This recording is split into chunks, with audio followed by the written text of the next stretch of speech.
खोटे पत्ते दाखवून हगवण्यांच्या शस्त्र परवाना प्रकरणी तत्कालीन पोलीस आयुक्त अमिताभ गुप्ता अडचणीमध्ये येण्याची शक्यता आहे। अमिताभ गुप्ता 2022 मध्ये पुणे शहराचे पोलीस आयुक्त होते। नियमाप्रमाणे शस्त्र परवाना देताना अंतिम सही पोलीस आयुक्त यांचीच असते। हगवणे शस्त्र परवाना प्रकरणी अमिताभ गुप्ता अडचणीत येणार अशी आता शक्यता त्यामुळे वर्तवली जाते।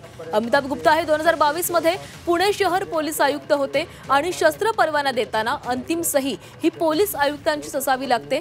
शस्त्र परवान्यासाठी हगवणे बंधूंकडून खोटा पत्ता देण्यात आलेला होता आणि याच खोट्या पत्त्याच्या आधारे त्यांना शस्त्र परवाना मिळालेला होता।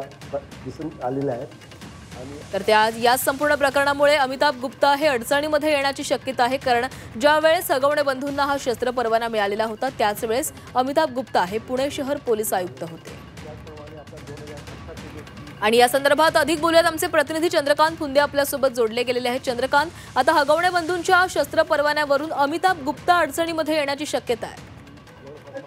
या शस्त्र परवान्यावरून आधी सुपेकरांचं नाव येत होतं, पण आता नंतर जेव्हा पडताळणी केली, खरं तर अंतिम सही पोलीस आयुक्त जे असते तत्कालीन ज्या काळात हे परवाने दिले जाते, हे दोघांना परवाने दिले गेले ते बोगस पत्त्यावरून दिलेले असा साधा आरोप आहे। त्यावेळेस पोलीस आयुक्त होते अमिताभ गुप्ता, त्यामुळे ही त्यांनी पडताळणी केली नाही का, हा एक या निमित्ताने प्रश्न उपस्थित झाला। खरं तर पडताळणी करण्याची प्रोसेस अगदी पीआय पासून सुरू होते, मग पीआय नंतर एसीपी नंतर डीसीपी आणि मग ऍडिशनल सीपी आणि मग सीपी अशी त्याची क्रोनॉलॉजी आहे। मग यामध्ये नेमकं कोणी या गोष्टी कुचराई केली आपल्या कामामध्ये, पत्ता पडताळण्याचा असतो भाडेकरांचा, हे तिथं जाऊन प्रत्यक्ष का नाही पाहणी केली, याचा रिपोर्ट जेव्हा समोर येईल त्यात नेमकं कोण दोषी आहेत त्यावेळेस हे सगळ्या गोष्टी समोर येतील। पण आता तरी अमिताभ गुप्तांच्याच काळात हे परवाने दिल्याचं समोर आल्यामुळं त्यांचे तिथपर्यंत सगळे चौकशी जाणार का हेच पाहायचं।